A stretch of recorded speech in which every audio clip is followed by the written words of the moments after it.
भगवान श्री हरि विष्णु ने सुनाई पितृपक्ष की कथा। सुनने मात्र से ही गरीबी दूर होती है।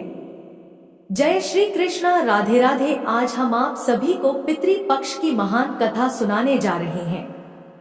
कहा जाता है कि इस कथा को सुनने से समस्त प्रकार के पितृदोष समाप्त होते हैं।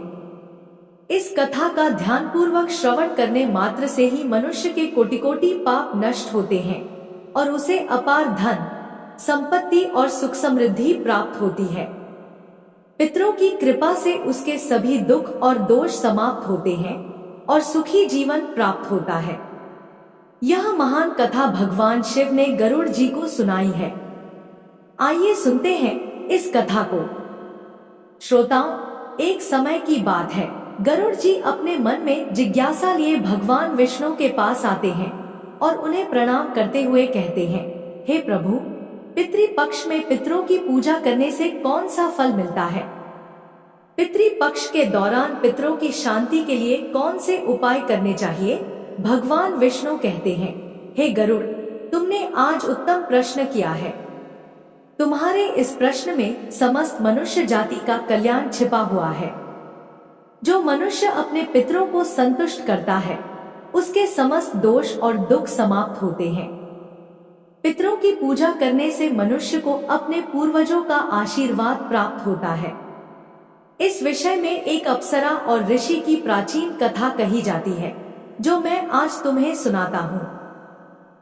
इस कथा को श्रवण करने से तुम्हें तुम्हारे सभी प्रश्नों के उत्तर मिल जाएंगे। इसलिए हे गरुड़, तुम इस कथा को ध्यान से सुनो। इस कथा को जो भी सुनता है, उसके समस्त प्रकार के पितृदोषों का नाश होता है। जो भी इस कथा को सुनता है और सुनाता है, उसके ऊपर पितरों की कृपा सदैव बनी रहती है। गरुड़ जी कहते हैं, हे प्रभु, आपके मुख से इस कथा को सुनने के लिए मैं उत्सुक हूँ। कृपया आप मुझे वह कथा सुनाइए। मैं इस कथा का प्रचार अवश्य करूँगा। फिर भगवान विष्णु गरुड़ जी को पितृपक्ष की कथा सुनाने लगते हैं। इसलिए तो श्रोताओं, आप भी इस कथा को ध्यानपूर्वक पूरा जरूर सुनें। इस कथा के श्रवण मात्र से मनुष्य के सभी पाप और दोष नष्ट होते हैं। उसे पितृदोष से मुक्ति मिलती है, सभी कर्ज उतर जाते हैं, धन, धान्य, संपत्ति की प्राप्ति होती है तथा सुंदर गुणवान पत्नी की प्राप्ति निश्चित होती है। संतानहीन को संतान प्रदान करने वाली यह कथा अत्यंत महान है। पितृपक्ष के दौरान इस कथा का श्रवण प्रत्येक मनुष्य को करना चाहिए। इस श्रवण करने से पितर देव प्रसन्न होते हैं और वरदान देते हैं। भगवान विष्णु कहते हैं, हे गरुड़, प्राचीन काल की बात है, रुचि नामक एक राजा थे, जो संसार के माया मोह को छोड़कर निर्भय होकर ब्रह्मचर्य का पालन करते हुए निरहंकार भाव से पृथ्वी पर विचरण करने लगे। उन्होंने संसार की सभी खुशियों और भोगों का त्याग कर दिया था। उन्होंने घर में रहना भी छोड़ दिया था। वे एक बार ही भोजन करते थे और वन में भटकते रहते थे। उन्हें ऐसा वैराग्य धारण किए हुए देखकर उनके समस्त पितृगण अत्यंत दुखी हो गए। अपने वंशज को इस प्रकार से वंश को नष्ट करता हुआ देखकर उन्हें भय लगने लगा। उन्होंने सोचा कि वे स्वयं चलकर अपने वंशज से मिलेंगे और उसे वैराग्य का त्याग करने के लिए कहेंगे। फिर एक दिन जब ऋषि रुचि ध्यान मग्न होकर तपस्या कर रहे थे, उसी समय उनके समस्त पितृगण उस स्थान पर प्रकट हुए। जब ऋषि रुचि ने अपनी आंखें खोली तो उन्होंने 4 दिव्य आत्माओं को अपने सामने खड़ा देखा। उन्हें देखकर वे आश्चर्यचकित हो गए और उन्हें प्रणाम करते हुए कहने लगे, हे महान आत्माओं, आप कौन हैं और किस कारण से आप मुझे दर्शन देने के लिए पधारे हैं? वे सभी दिव्य आत्माएं कहने लगी, हे वत्स, हम तुम्हारे पूर्वज हैं और हम तुम्हारे इस वैराग्यपूर्ण आचरण से अत्यंत दुखी हैं। इसीलिए तुमसे मिलने के लिए आए हैं। ऋषि रुचि ने उन्हें नमस्कार करते हुए आदर पूर्वक पूछा, हे पितृगण, आप सभी के दर्शन करके मैं कृतार्थ हो गया, किंतु आप मेरे आचरण से दुखी क्यों हैं? कृपया मुझे विस्तार से बताइए मुझसे ऐसी कौन सी भूल हो गई है जो मेरे पूर्वज मुझसे असंतुष्ट और दुखी हैं? तब वे सभी पितृगण कहने लगे, हे वत्स, तुमने किस कारण से विवाह नहीं किया? विवाह स्वर्ग और मोक्ष प्राप्ति का उत्तम मार्ग है। गृहस्थ आश्रम के बिना मनुष्य को शाश्वत बंधन होता है। गृहस्थ में रहकर मनुष्य देवताओं, पितरों, ऋषियों और याचकों की पूजा करके उत्तम लोकों को प्राप्त करता है। वह देवताओं को स्वाहा और पितरों को स्वधा शब्द के उच्चारण से तथा द्वार पर आए अतिथियों और याचकों को दान देकर संतुष्ट करता है। विवाह न करके और संतान को उत्पन्न न करके तुम देव ऋण तथा पितृजनों के ऋण से मुक्ति नहीं पा सकोगे। संसार में रहने वाले मनुष्य, ऋषि तथा अन्य प्राणियों के लिए भी तुम प्रतिदिन ऋणी ही हो रहे हो। संतान की उत्पत्ति के बिना तुम स्वर्ग को कैसे प्राप्त कर सकोगे? देव पूजा, पितृ तर्पण तथा संन्यास ग्रहण किए बिना तुम्हें स्वर्ग की प्राप्ति नहीं होगी। सभी पितृ कहते हैं, हे पुत्र, यदि तुमने विवाह नहीं किया तो यह अन्याय केवल तुम्हें कष्ट ही देगा। मरने के बाद तुम्हें नरक की प्राप्ति होगी और अगले जन्म में भी कष्ट भोगने होंगे। फिर ऋषि ने अपने पितरों से कहा, हे पितरों, जीवन में विवाह करना अत्यंत दुखदायक है। इससे पाप का संग्रह होता है और अंतकाल में यह अधोगति प्रदान करता है। इसी विचार से मैंने स्त्री के साथ विवाह नहीं किया है। स्त्री संग परिग्रहण करने से मुक्ति नहीं मिलती। जो व्यक्ति अविवाहित रहकर प्रतिदिन विद्या ग्रहण करता है और ज्ञान के अमृत से अपनी आत्मा को निर्मल करता है, वह मेरे लिए श्रेष्ठ है। विद्वानों ने अनेक प्रकार के सांसारिक कर्मों का वर्णन किया है। इसीलिए मनुष्य को अपने इंद्रियों पर संयम रखकर तत्व ज्ञान के जल से आत्मा को शुद्ध करना चाहिए। फिर पितरों ने कहा, हे वत्स, इंद्रियों को वश में रखकर ज्ञान के द्वारा आत्मा को निर्मल करना चाहिए। तुम्हारा यह कथन उचित ही है, किंतु यह कल्याण का मार्ग नहीं है जिस पर तुम चल रहे हो। यज्ञ, तप और दान के द्वारा अपने अमंगल को दूर करते हुए फल प्राप्ति की कामना रहित जो शुभ और अशुभ कर्म है, वे बंधन के कारण नहीं होते। जो पूर्व का कर्म है वह भोग से नष्ट होता है। पूर्व जन्म का जो पुण्य कर्म है वह सुख दुख को भोगने से निरंतर नष्ट होता रहता है। फिर ऋषि रुचि ने कहा, हे पितामह, वेदों में कर्म मार्ग के प्रतिपादन द्वारा अविद्या और माया की पुष्टि की गई है। इसीलिए आप मुझे विवाह करने के लिए क्यों प्रेरित कर रहे हैं? विवाह करके मेरा अनिष्ट ही हो जाएगा। पितरों ने कहा, हे वत्स, कर्म द्वारा जो कुछ भी किया जाता है वह अविद्या है, यह सत्य है। किंतु विद्या प्राप्त करना भी एक प्रकार का कर्म है। शास्त्रों में जो विहित कर्म है, सज्जन पुरुष उनका उल्लंघन नहीं करते। उन्हें उसी से मोक्ष की प्राप्ति होती है। शास्त्रों में पुरुष को विवाह करने की आज्ञा दी गई है। विवाह न करने पर पुरुष को मुक्ति नहीं मिलती। संतान के बिना उसे मोक्ष नहीं मिलता। संतान के द्वारा किए गए श्राद्ध कर्म से ही उसे मोक्ष मिलता है। इसलिए हे पुत्र, तुम विधिपूर्वक विवाह करो। विवाह न करने से तुम्हारे सभी कर्म भी नष्ट हो जाएंगे और तुम विफलताओं को ही प्राप्त करोगे। यदि हमारा वंश नष्ट हो जाएगा तो हमारी आत्माएं अतृप्त ही रहेंगी। विवाह करके संतान उत्पन्न करके ही तुम अपने पितरों को संतुष्ट कर सकते हो। भगवान विष्णु कहते हैं, हे गरुड़, इस प्रकार से अपने पितरों के वचन सुनकर ऋषि रुचि को बड़ी ग्लानि हुई। उन्होंने विवाह करने का निश्चय किया। फिर ऋषि रुचि ने अपने पितरों से कहा, हे पितृगण, अब तो मैं बूढ़ा हो गया हूँ, कौन मुझे अपनी कन्या प्रदान करेगा? वैसे भी मुझ जैसे वृद्ध व्यक्ति के लिए विवाह करना अत्यंत कष्ट साध्य है। फिर पितरों ने कहा, हे वत्स, यदि तुम हमारे वचनों का पालन नहीं करोगे तो निश्चित ही हम सभी पितरों का पतन हो जाएगा और तुम्हारी अधोगति हो जाएगी। इतना कहकर सभी पितृगण अदृश्य हो गए। भगवान विष्णु कहते हैं, हे गरुड़, पितरों के द्वारा ऐसे वाक्य सुनकर ऋषि रुचि मन ही मन अत्यधिक व्याकुल हो उठे। अपने पितरों की मुक्ति के लिए विवाह करने का विचार करते हुए वे कन्या की खोज में पृथ्वी लोक पर विचरण करने लगे, किंतु उन्हें कहीं भी कन्या की प्राप्ति नहीं हो सकी। अपने पितरों के वचनों को बार बार मन में सोचते हुए वे चिंताग्रस्त होकर सोचने लगे, मैं क्या करूं, कहां जाऊं? मेरे पितृगणों को मुक्ति दिलाने के लिए कौन सी स्त्री मुझसे विवाह करेगी? इस प्रकार देर तक विचार करने के बाद ऋषि रुचि ने ब्रह्मा देव की तपस्या करना शुरू कर दिया। ऋषि रुचि ने 100 वर्षों तक एक वन में घोर तपस्या की। तत्पश्चात जगतपिता ब्रह्मा ने उन्हें दर्शन दिया और कहा, हे रुचि, मैं तुम्हारी तपस्या से प्रसन्न हूँ। तुम्हारी जो भी अभिलाषा है उसे प्रकट करो, मैं अवश्य पूर्ण करूंगा। तब ऋषि रुचि ने ब्रह्मा देव को प्रणाम किया और कहा, हे परमपिता, मेरे पितरों ने मुझे संतान उत्पन्न करने के लिए कहा है, किंतु इस समय मुझे विवाह के लिए कोई कन्या दिखाई नहीं पड़ रही है। इसीलिए कृपया आप मुझे कन्या प्रदान करें, जिससे विवाह करके मैं संतान प्राप्त कर सकूं।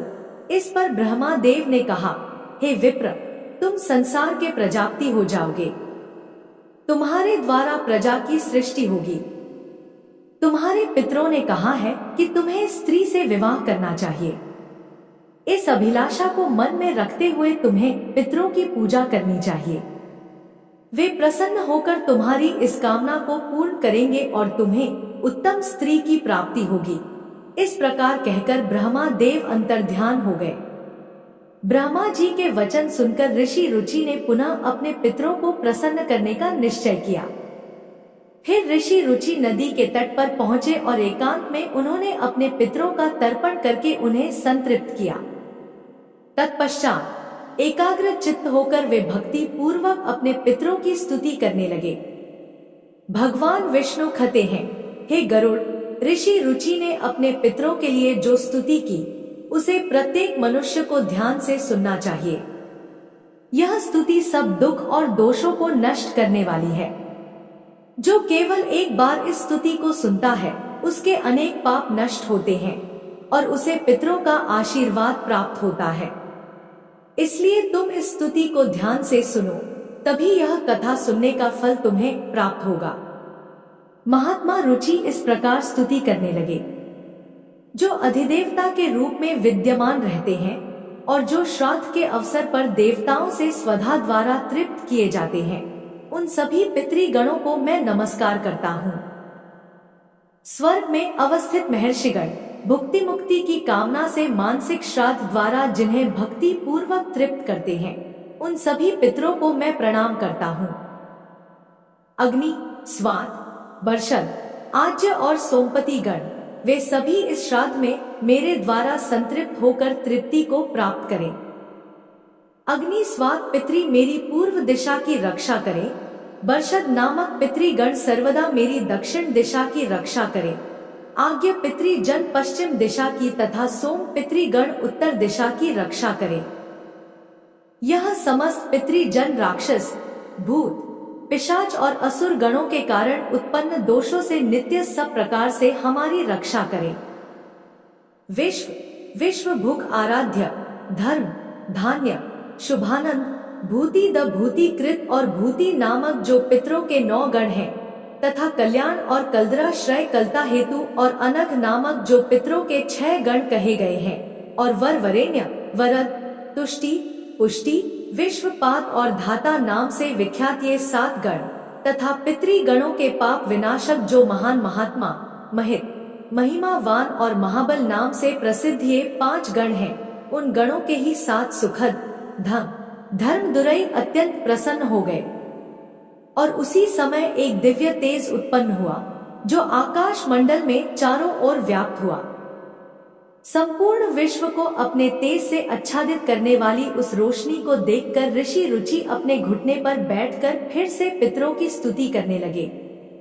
रुचि की स्तुति सुनकर पितृगण अत्यंत प्रसन्न हुए और वे उनके सामने प्रकट हुए।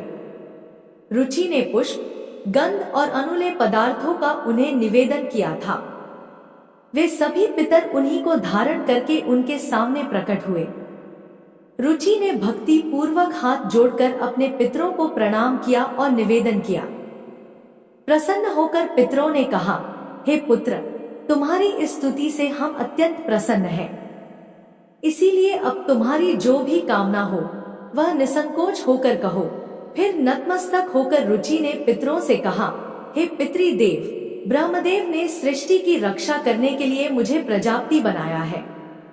इसीलिए मैं आप संतान उत्पन्न करने में समर्थ, गुणवान, चरित्रवान पत्नी की कामना करता हूँ। फिर पितरों ने कहा, हे वत्स, इसी स्थान पर अभी इसी क्षण तुम्हें उत्तम मनोरमा पत्नी की प्राप्ति होगी और उसी से तुम्हें पुत्र होगा।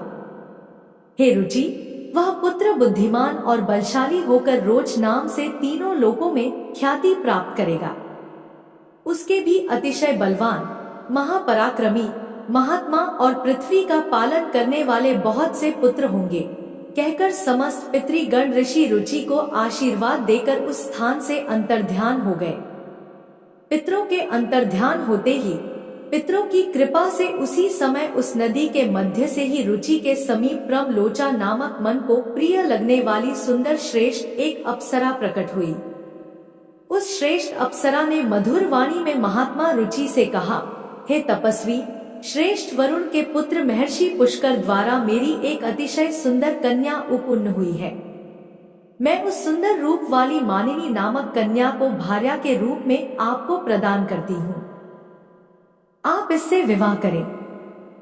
इस कन्या से आपको अतिशय बुद्धिमान मनु नाम का पुत्र होगा। फिर प्रजापति रुचि ने उस अप्सरा कन्या से विवाह किया। भगवान विष्णु कहते हैं, हे गरुड़, इस प्रकार से ऋषि रुचि ने अपने पितरों को प्रसन्न करके विवाह के लिए कन्या प्राप्त की और अपने वंश को आगे बढ़ाया। फिर गरुड़ जी ने कहा, हे प्रभु, मुझे पितरों को प्रसन्न करने का तरीका विस्तार से बताएं। भगवान विष्णु ने गरुड़ जी से कहा कि पितरों को प्रसन्न करने के लिए कुछ विशेष अनुष्ठान, तर्पण और धार्मिक कार्यों का पालन करना आवश्यक होता है। आइए जानते हैं उन महत्वपूर्ण उपायों के बारे में। पितरों को प्रसन्न करने का सबसे पहला और मुख्य उपाय तर्पण है। तर्पण का अर्थ है जल अर्पण करना। पितृपक्ष के दौरान पवित्र जल को हाथ में लेकर पितरों का आह्वान करते हुए उन्हें जल अर्पण करना चाहिए। तर्पण में काले तिल, जल, दूध और कुश का उपयोग किया जाता है। यह कार्य पवित्र मन और श्रद्धा से करना चाहिए, जिससे पितृगण तृप्त होकर प्रसन्न होते हैं।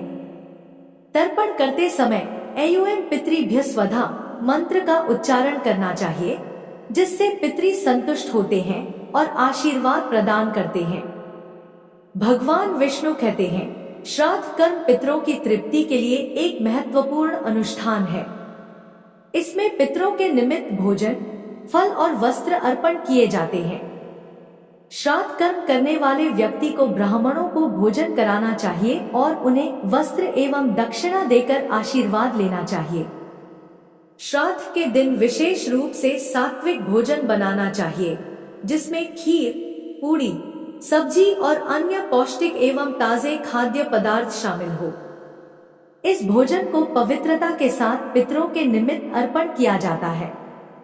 तीसरा उपाय भगवान विष्णु ने बताया कि गाय, ब्राह्मण और अन्य जीवों को भोजन कराना पितरों को प्रसन्न करने के लिए अत्यंत शुभ माना जाता है। इन्हें भोजन अर्पण करने से पितृ तृप्त होते हैं और प्रसन्न होकर आशीर्वाद देते हैं। विशेष रूप से श्राद्ध के दिन गाय को हरी घास और रोटी खिलाना और कौवे को चावल व खीर खिलाना शुभ माना जाता है। इन कार्यों को करने से पितरों की कृपा प्राप्त होती है और पितृ दोष से मुक्ति मिलती है। भगवान विष्णु कहते हैं, पीपल और तुलसी के वृक्ष की पूजा करना पितरों को प्रसन्न करने का महत्वपूर्ण उपाय है। पीपल का वृक्ष पितृगणों का निवास स्थान माना जाता है और तुलसी का पौधा देवी लक्ष्मी का प्रतीक होता है। श्राद्ध के दिन पीपल और तुलसी की पूजा करके पितरों को तृप्त किया जाता है। पीपल के वृक्ष के नीचे दीप जलाने से पितृगण प्रसन्न होते हैं और परिवार को सुख समृद्धि का आशीर्वाद देते हैं।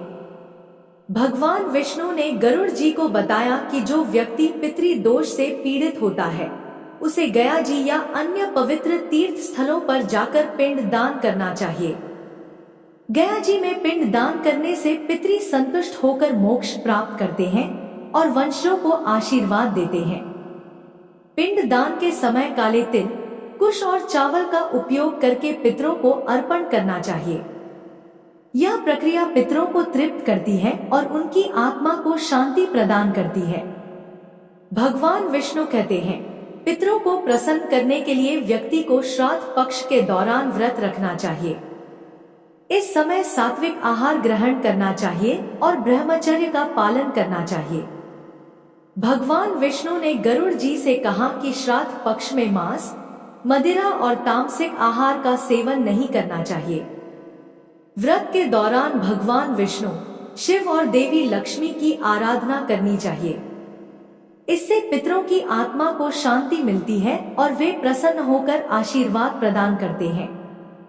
भगवान विष्णु कहते हैं, पितरों को संतुष्ट करने के लिए गरीबों, ब्राह्मणों और साधुओं को अन्न दान और वस्त्र दान करना चाहिए। यह कार्य विशेष रूप से श्राद्ध पक्ष के दौरान करने से पितरों की आत्मा को तृप्ति प्राप्त होती है। अन्न दान और वस्त्र दान से मनुष्य को पुण्य की प्राप्ति होती है और पितृ दोष से मुक्ति मिलती है। इस कार्य से पितृ प्रसन्न होकर घर परिवार की सुख समृद्धि का आशीर्वाद देते हैं। भगवान विष्णु ने बताया कि पवित्र नदियों, विशेषकर गंगा में स्नान करके पितरों के निमित्त जल अर्पण करना अत्यंत शुभ माना गया है। गंगा जल पितरों की तृप्ति के लिए सर्वोत्तम होता है, जिससे पितृ दोष समाप्त होते हैं। गंगा में स्नान करने से व्यक्ति के पाप धुल जाते हैं और पितरों की आत्मा को शांति मिलती है। इस कार्य से पितृ प्रसन्न होकर आशीर्वाद प्रदान करते हैं। भगवान विष्णु कहते हैं, पितरों को प्रसन्न करने के लिए सत्संग में शामिल होना और पवित्र ग्रंथों जैसे भगवद गीता का पाठ करना अत्यंत लाभकारी माना जाता है। पितरों की शांति के लिए गीता के 11वें अध्याय का पाठ विशेष रूप से लाभकारी होता है। भगवद गीता के पाठ से पितरों की आत्मा को शांति मिलती है और उनके वंशजों पर उनकी कृपा बनी रहती है।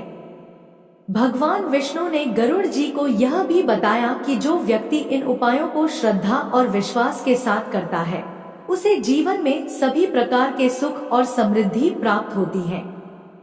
पितरों की कृपा से उसके समस्त दोष समाप्त होते हैं और परिवार में शांति बनी रहती है। इन उपायों को नियमित रूप से करने से पितृ दोष से मुक्ति मिलती है और पितृ प्रसन्न होकर वंशजों को आशीर्वाद देते हैं। भगवान विष्णु ने गरुड़ जी से कहा, हे गरुड़, जो भी व्यक्ति इन उपायों का पालन करता है, उसे पितृ दोष का कभी सामना नहीं करना पड़ता और उसके पितृ सदैव प्रसन्न रहते हैं। इस प्रकार भगवान विष्णु ने पितरों को प्रसन्न करने के विभिन्न उपाय विस्तार से बताए, जिन्हें हर व्यक्ति को पितृ पक्ष में करना चाहिए। तो श्रोताओं, इस प्रकार से गरुड़ पुराण में पितृ पक्ष की कथा का वर्णन किया गया है। उम्मीद है आपको यह कथा पसंद आई होगी। कमेंट में जय श्री हरि विष्णु लिखना ना भूलें। यदि यह वीडियो अच्छा लगा तो लाइक करें और परिवार के साथ शेयर करें। हर हर महादेव। अगर वीडियो पसंद आई तो हमारे चैनल को सब्सक्राइब करें। धन्यवाद।